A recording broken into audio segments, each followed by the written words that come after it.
So question 21 of series B for Polity, the exam which took place on 4th October 2020. 21, the different series may have different numbering, but see the contents. This question says a parliamentary system of government is one in which. Now we have to see that keyword. This is parliamentary system of government. This is the question which is relating to form of government. We have parliamentary form of government like England. America is having presidential form of government. France and Sri Lanka are having semi-presidential form of government. So we have to choose the correct option. All political parties are in the parliament are represented in the government. This is not correct because this is a feature of national government. National governments are formed during crisis or war when political parties sink their differences, come together to fight against common enemy. So there is no question of this, that this is a feature of parliamentary form of government. And option B is the government is responsible to the parliament and can be removed by it. This is the right answer because collective responsibility is the most important feature of parliamentary form of government. Although there are other features also like difference in theory and practice. Theoretical head is queen or president, real head of the executive is prime minister, and there is also a political instability maybe in parliamentary form of government. So the government is responsible to the parliament. To be very precise, government is responsible to lower house of the parliament. In Indian case it is Lok Sabha, and it continues in office till it commands majority support in lower house and can be removed by it. Of course, government can be removed by no confidence motion brought in the lower house, and it continues in office till it commands majority support in lower house. So this is the right answer, but we have to make sure that other options are also safely eliminated, and the government is elected by the people and can be removed by them. First of all, in parliamentary form of government, the government is not elected directly by the people. People elect the members of the lower house, and the party or the leader who commands majority support in lower house is called for forming government. Many times we have seen political drama that single largest party is not allowed to form government, the second largest party is not allowed to form government, the third largest party is also not there, and fourth largest party forms the government. That happened in Indian democracy in 1996 when H.D. Devegowda became the prime minister. So government is elected by the people. This is not correct. In parliamentary form of government, in elections party wins. In presidential form of government, it is the candidate who wins. So it is the victory of party, and government is not directly elected by the people, although government is formed based on mandate of the people and can be removed by it. This is totally wrong. People cannot remove government by bringing no confidence motion on streets. People cannot remove government by having signature campaign. So ultimately there is a forum, only forum where government can be removed is lower house, where no confidence motion can be brought. Neither government can be removed from upper house or through streets or through signature campaign. So this is also not correct, that the government is elected by the people and can be removed by them, although this is appearing very catchy and close option. But first of I'll repeat, in parliamentary form of government, elections take place on party lines, and party many times form different combinations, post poll, pre poll and all that, and after that government is formed and it cannot be removed by the people. The fourth option D is the government is chosen by the parliament but cannot be removed by it before completion of fixed tenure. The government Who will form government? It definitely depends upon composition of parliament. It definitely depends upon composition of lower house, to be very precise, after general elections. So first of all, government is not chosen by the parliament, but government is formed based on strength of the respective parties in the lower house. And second statement is completely wrong, but it cannot be removed before completion of fixed tenure. This is wrong. We have seen many midterm election in 1977. There was no fixed term, 5-year term was not completed. In 1996 also, there are so many changes of government. In 1989 also, when there was National Foreign Government formed by VP Singh, that also could not complete its full term. So, one of the weakness of the parliamentary form of government is that there is political instability. It always lives under the shadow of possible defeat. This is in contrast to presidential form of government. In presidential form of government, there is more political stability. Once president is elected, he will continue in office for 4 years, irrespective of whether his party is commanding majority support in lower house or not. So one of the strength of the presidential form of government is that there is greater political stability, while there is weakness in parliamentary form of government is that the government may be unstable. Although in England there is two-party system, so there is shadow cabinet, that weakness is overcome. If Conservative Party, if government falls, Labour Party will form the government and vice versa. So the two-party system overcome this weakness. But in India, we don't have two-party system. Many times we have seen parties come together to pull down the government. But when there is a question of formation of government, they don't agree. This happened exactly in 1999 when Atal Bihari Vajpayee government was brought down by all parties coming together. But when there was question of formation of government, Samajwadi Party refused to extend support to Congress, which voted along with Congress to remove the Vajpayee government. So at the end of the day, we see this is also not correct statement. So this is the correct statement, that there is collective responsibility, and in Indian Constitution there is Article 75(3), which provides for collective responsibility, that members of the government swim and sink together. Prime Minister is first among equals. There is collective responsibility. They have to work as a team. They are responsible to the parliament, in particular to the lower house, but implied is that they are also answering in upper house. But legally speaking, constitutionally speaking, they are answerable to lower house, and they continue in office till they command majority support in lower house. So this is 21st question. Now we move to question number 22 of series B. Which part of the Constitution of India declares the ideal of welfare state? So as you know, our state is a welfare state, not a police state. Its function is not only to maintain law and order, defense and security.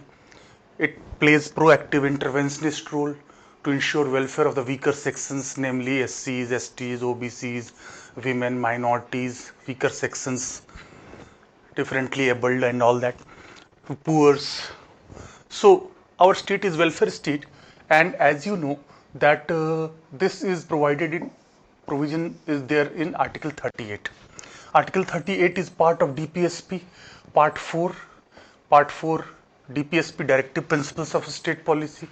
These are the directions given by the supreme law, Constitution, for the state to make its policy. It is inspired from three ideologies which are time tested: liberalism, socialism and Gandhism, and DPSP is from 36 to 51. 36 is definition of a state, 37 says DPSPs are not legally enforceable, but it is the duty of a state to keep these directives in mind before framing law, and 38 is welfare state.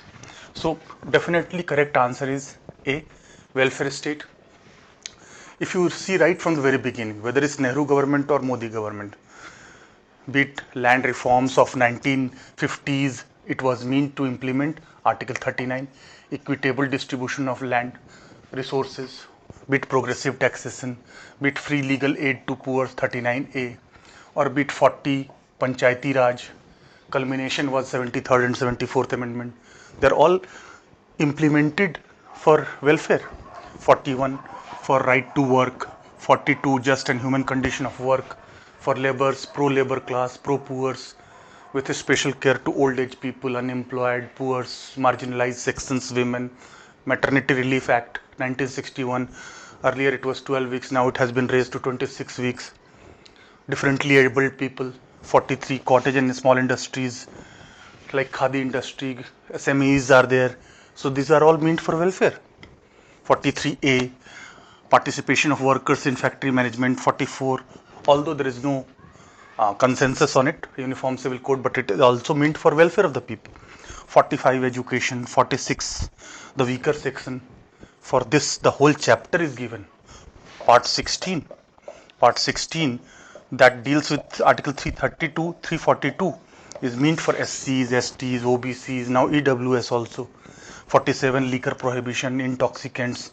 48, agriculture, animal husbandry on modern scientific lines, green revolution, all these are for welfare. So 48, protection of milch animals, animal wildlife preservation. 49, monuments of national importance to be protected. This is all welfare, like monuments, archives, Monuments Act. 50, separation of judicial from executive. 51, arbitration for international peace and security. These are all meant for welfare. Ultimately, our state is welfare state, which plays proactive role, interventionist role in favor of poor and marginalized, weak, socially, educationally weaker, gender-wise weaker, economically weaker, physically weaker, because welfareism is for all, but mainly relevant for the poor and weak. But welfare state is not in fundamental rights. Fundamental rights is part 3. It is inspired from Bill of Rights of America. It is meant for ensuring civil and political rights, not socio-economic welfare. Socio-economic welfare is here. Civil and political rights are here. Equality, freedom, against exploitation, religious rights, education, cultural rights, remedies, and preamble. Preamble is philosophy. I-card, prologue, introductory part, minds of the constitution makers. So it is not reflecting welfare. Then seventh schedule gives 3 lists: union list, on state list, concurrent list. This is demarcation of subjects. On these subjects only union will make law. In these subjects only state will make law. In concurrent list both can make law. But in case of repugnancy, union law will prevail over state laws. So this ideal state is clearly declared in Article 38 of Part 4, that is DPSP, that is Directive Principles of State Policy.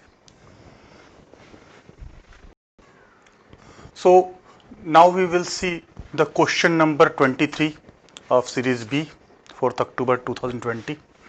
Consider the following statements. The Constitution of India defines its basic structure in terms of federalism, secularism, fundamental rights and democracy. So, Constitution of India does not define this is basic structure, this is not a basic structure, this is ultra basic, this is infra basic. This doctrine of basic structure of the Constitution was given by Supreme Court in Keswar and Bharti case for the first time in 1973. So there is no question of Constitution being defining the basic structure of the Constitution. This is wrong. It's true that in 1973 Supreme Court said that judicial review is a basic structure. In 1975 Indira Gandhi versus Rajnarayan case, Supreme Court said rule of law, judicial review and democracy with free and fair election is a basic structure. It's true that in Minerva Mills case it said that balance between part 3 and part 4 is a basic structure. It's true that in Bombay case it said federalism, secularism, they are basic structure. So from time to time Supreme Court has reserved the right to define basic structure, and this is case law, this is not defined in Constitution. So this statement is wrong, incorrect. Second, the Constitution of India provides for judicial review. Neither. Basic structure, not judicial review, is explicitly mentioned in our constitution. This is wrong. This is implied in Article 13.2. 13.2 regarding post-constitutional laws. It says that a state cannot make any law which infringes fundamental rights. If state will go for that, then judiciary will review it and then will declare it null and void. It is implied, not defined. Moreover, in American Constitution, judicial review is clearly defined in the Constitution. In our Constitution, it is not provided or defined in Supreme Law Constitution. It is through the case law, not constitutional law. So it provides for judicial review to safeguard the citizens' liberties and to preserve the ideals on which the Constitution is based upon. They are appearing to be very high sounding, that yes, supremacy of the Constitution, being custodian of the Constitution, Supreme Court has to ensure its supremacy, and to ensure that its ideals are being protected. Supreme Court under Article 32 also having writ jurisdiction to ensure citizens' liberty. It's true. But as far as judicial review is concerned, it is not mentioned in our Constitution. Again, judicial review, although is a basic structure of the Constitution, but it is implied in Constitution, not being clearly provided or explicitly mentioned in Constitution, in contrast to American Constitution. So both statements are wrong, and the answer would be neither one nor two, because neither basic structure is defined in Constitution nor judicial review is defined in the Constitution. Now we will discuss the question 24. One of the common agreement between Gandhism and Marxism. Often Gandhism and Marxism are compared, and sometimes it is said that if you minus violence in Marxism, it will be Gandhism. The reason for this is both favored stateless society, but for the different reasons. Marx considered state as an instrument of exploitation in the hands of minority capitalists against majority workers. So there will be revolution against it, and socialist state, that is dictatorship of workers, would be established, and workers will exploit the capitalist, and when the class difference will end, the state will wither away, because state is a class instrument. So if there is no class difference, no private property, no state, and classless, stateless, exploitation free society, communist stage. And for Gandhi, it will not be through revolution, it will be through evolutionary process, by changing heart, by making man morally perfect. When there is morally perfect society, there will be no clash of selfish claims, Ram Rajya, stateless society, no need for external discipline and control, there will be self-regulation, self-disciplined. So both favored stateless society. Gandhi is also called anarchist. So this is the correct, but to ensure that the other options are wrong, we must read that also. Class struggle. Natural class struggle or class antagonism or class war theory is given by Karl Marx. Haves and have-nots, they have antagonistic, incompatible class interest.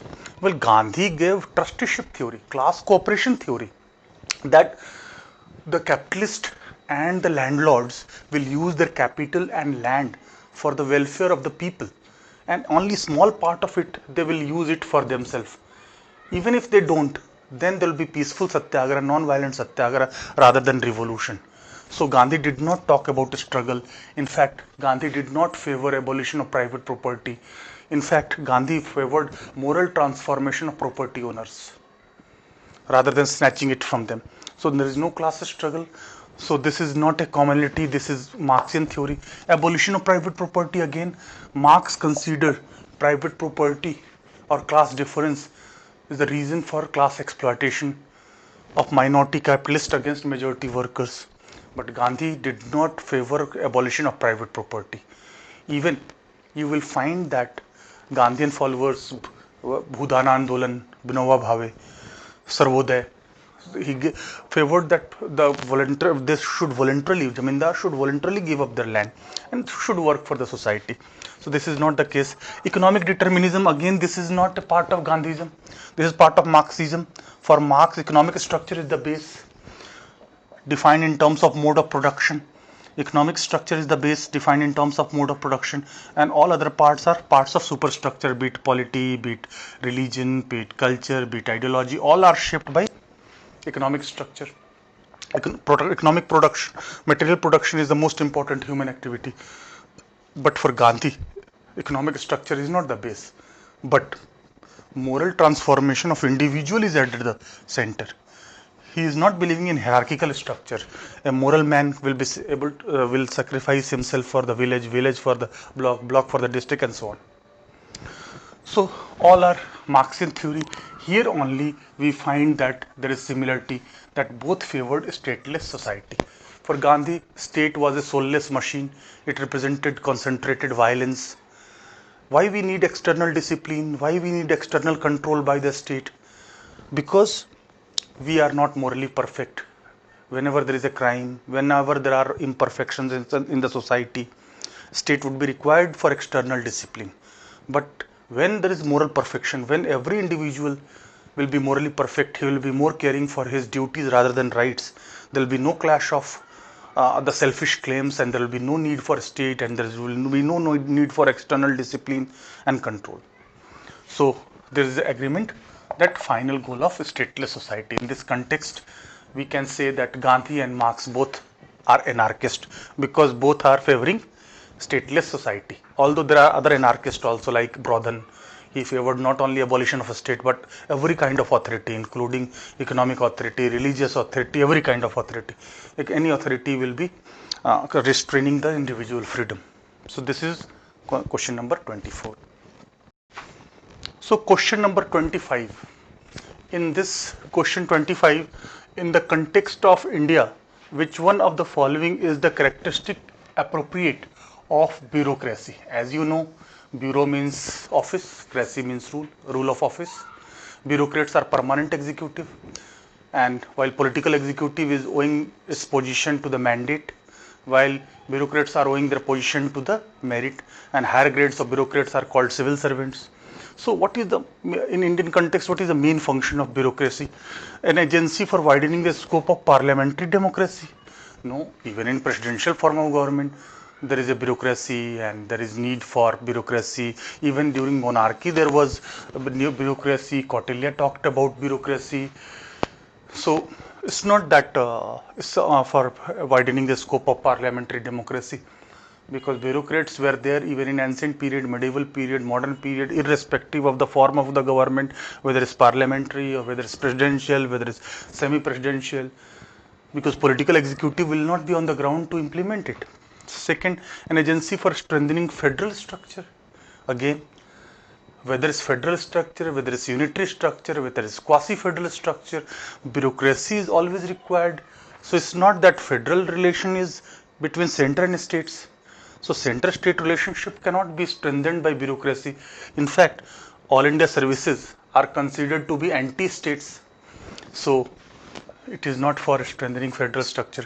An agency for facilitating political stability. Again, political stability bureaucrats cannot provide. As you know, bureaucrats are permanent and paid. They are permanent executive. They owe their position to the merit. And the political executive is owing their position to the mandate. Sometimes there is fractured mandate.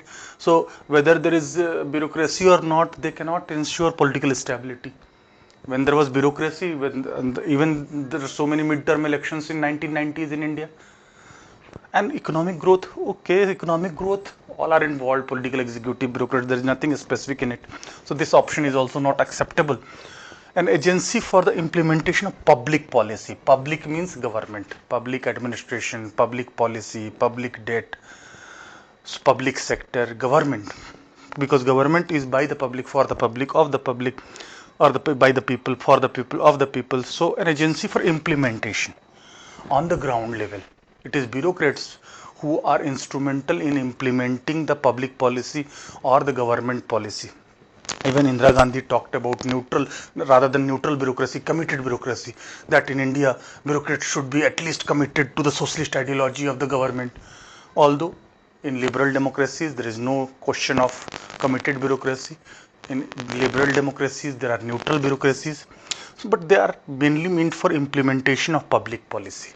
Because political executive or parliament will make only skeleton laws. Political executive is going for overall supervision, but at the ground level, subordinate legislation, delegated legislation, sub-clause, orders, circulars, entitlements, criterias, when at the ground level, when you implement the public policy, the bureaucrats are playing the central role, the steel frame. So, bureaucrats, this is the right answer in question number 25. Now we will discuss the question 26. This is regarding preamble.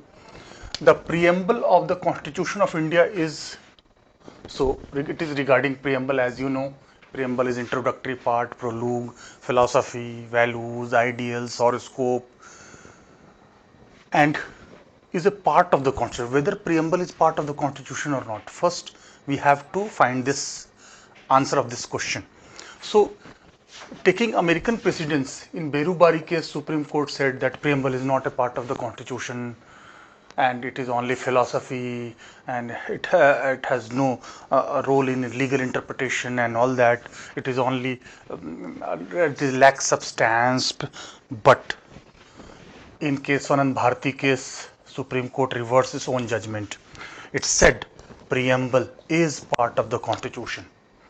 And once Supreme Court gave the doctrine of basic structure of the Constitution, so how Supreme Court will be inspired? How Supreme Court will, what will be the basis on which Supreme Court will decide that this is basic, this is not basic? That is preamble, because preamble reflects the mindset of the Constitution makers. So Supreme Court said preamble is part of the Constitution in 1973, case Anand Bharti case, 1973. After that only it was amended in 1976, and inclusions were there, socialist, secular, unity and integrity.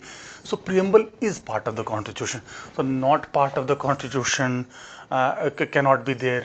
And first, a part of the Constitution but has no legal effect, this is also wrong. It has legal impact, it has legal effect.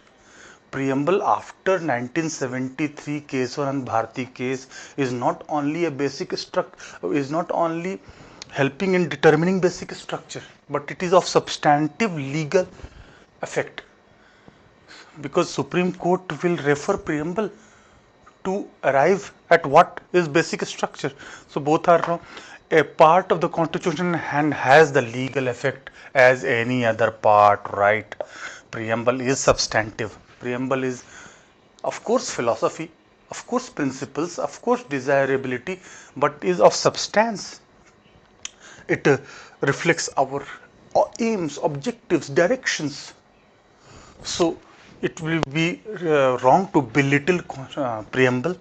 Role of preamble was not understood or highlighted till 1973, because there was no doctrine of basic structure of the Constitution, and taking American precedents. In America, preamble is considered not to be part of the Constitution. Taking American precedents, in Berubari case 1960, Supreme Court said that, but this condition reversed. A part of the Constitution but has no legal effect independently of other parts, this is also not correct. I repeat, preamble is part of the Constitution as opined by Supreme Court in 1973 case Anand Bharti case. This is the reason why it was amended in 1976 by 42nd Amendment, and it helps in determining the basic structure of the Constitution. It has substantive law, and even though it is philosophy, even though its values, even though its principles, it is helping, it is similar to other part as well. So this answer of this question would be C. So question number 28. This says that with reference to provisions contained in the part 4, as you know, dealing with the DPSP, Directive Principles of State Policy of the Constitution of India, which of the following statement is or are correct? They shall be enforceable by courts. They are not legally enforceable. So fundamental rights are legally enforceable. DPSP are morally enforceable, politically enforceable, but they are not enforceable by courts. They shall not be enforceable by court. This is correct, because both are opposite statements, so they both cannot be correct. The principles in it help state to make laws,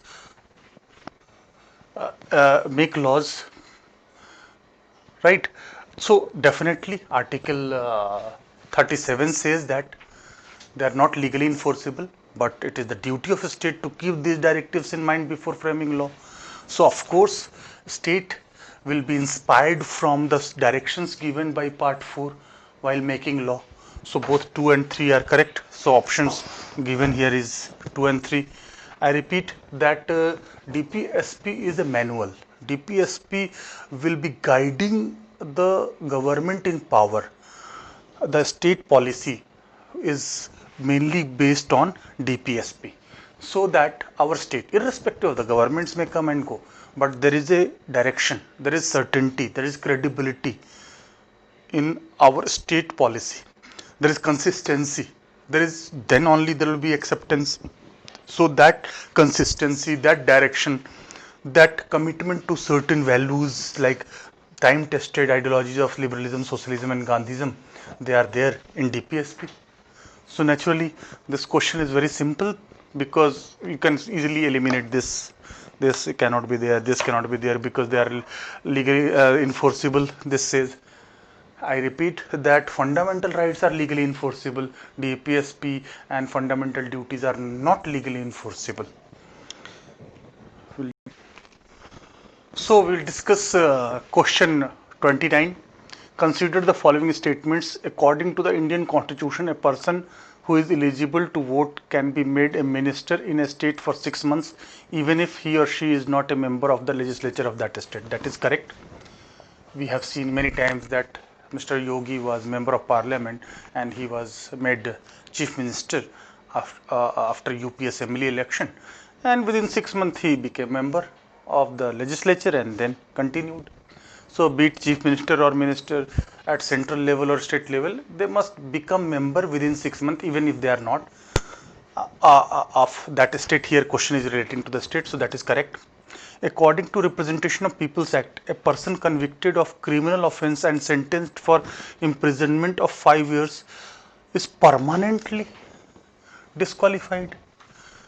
Means if one is convicted for criminal charge, can one be disqualified for 100 years? No.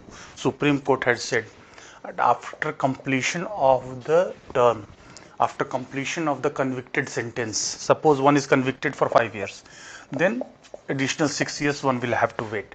After 11 years one can contest. Like in case of Lalu Yadav, he is convicted and sentenced for 5 years, then will have to wait for 6 years. Then can contest election. Like Shashikala in Tamil Nadu, she can also contest after 2027. So there is no permanent and perpetual disqualification. Even after his release from the prison, after release of the prison, 6 years waiting time is there. So this statement is not correct. One is correct. So the answer will be one only.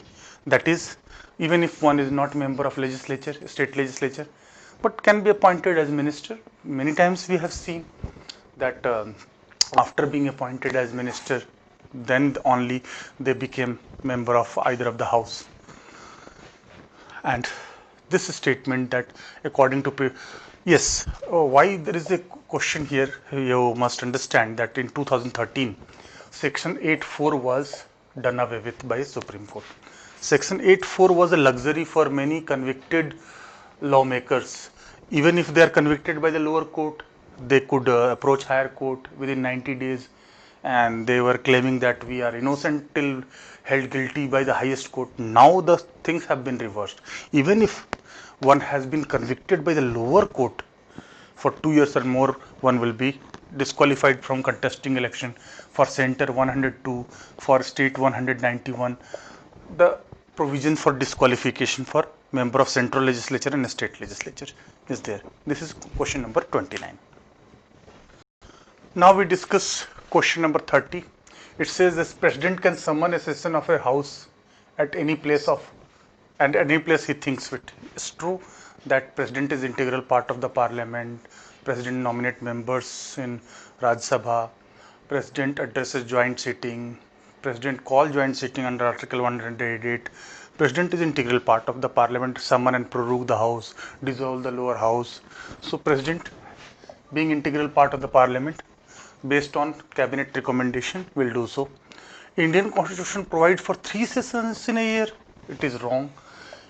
It's true that by convention we have 3 sessions, monsoon session, winter session, budget session, but the constitution provides only that there cannot be a gap of more than 6 months between the 2 sessions. It does not provide for 3 sessions, and there is no minimum number of days that parliament is required to meet. The days are not also provided, so this is also correct. So the answer of the question will be 1 and 3.